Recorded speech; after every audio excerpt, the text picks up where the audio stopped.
So I went off to the football writers' dinner on Thursday night. Oh, yes. Yeah. By the way, even though you're not a football writer technically. I am a member of the Football Writers Association. Yes. That's why I was invited. Right. And by the way, they're much better behaved events than they used to be. Are they? When I used to go there years ago, and it was held in the Royal Lancaster Hotel. Yeah.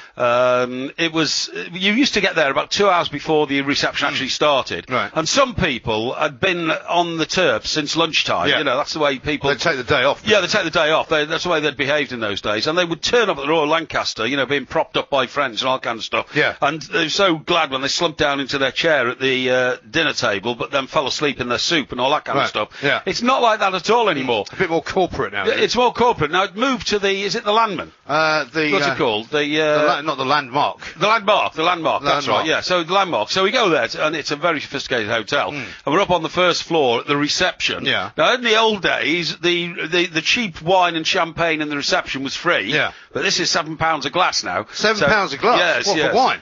For wine, yeah, Right. yeah. So how many did you buy? Me, I bought about 5, I think, really? Something like that, but for company, yes. You know. But the point is, that put a bit of a damper on it, because a bit of the old school guys there from the Football Writers Association, mumbling and grumbling. Yeah, or the old drunks. Yeah, it wasn't like this in the old days, yeah. Where I thought it was more sophisticated. What, you mean no punch-ups or anything? There were no punch-ups. I mean, one year I got involved in a punch-up with Joe Lovejoy, do you remember? I do remember Joe Lovejoy, yeah. The Sunday Times correspondent, who felt it necessary to thump me on the chin with his fist. He thought I'd said something horrible about one of his mates. Really? Well, in fact, no, actually, the truth is, I was then the Supremo at the Press Association. I see, yeah. And what happened was, some old deadbeat in the sports department had been irritating me for 4 months, right? And I sacked him the week of the Football Writers Association. Well, so Joe Lovejoy decided to punch you on that? Yeah, he did, yeah. So they'd started together on some paper, you know, some local paper somewhere, both northern boys. Yeah. You know, this guy ends up working for the Press Association in Leeds. He's just a complete deadbeat. Gave him half a dozen chances to get his act together. He didn't, so I just had to weigh him off, you know.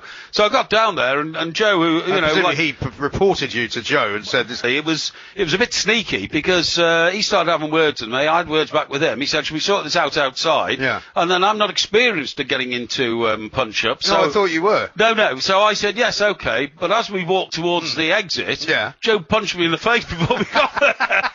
So knocked me over the back of a couch. Oh dear. And I went missing for about 10 minutes because I was concussed, and somebody saw one of my legs sticking up on the back of the couch. It's not exactly a great tale of daring do, is it? No, not really. No, no, I never had a chance to you should be pleased it's not like that anymore. Well, I'm very glad it's not like that anymore. But anyway, the point of my story is, unbeknown to me, in the very same hotel, the Landmark, I completely missed the fact that Bill Kenwright and Mr. Koeman were dining in the restaurant in the hotel discussing Everton business. Dear me. Wouldn't you thought they'd have called on me to Well, you come would and have help? thought that maybe they spotted you and quickly scarpered out the side entrance before they got any more involved.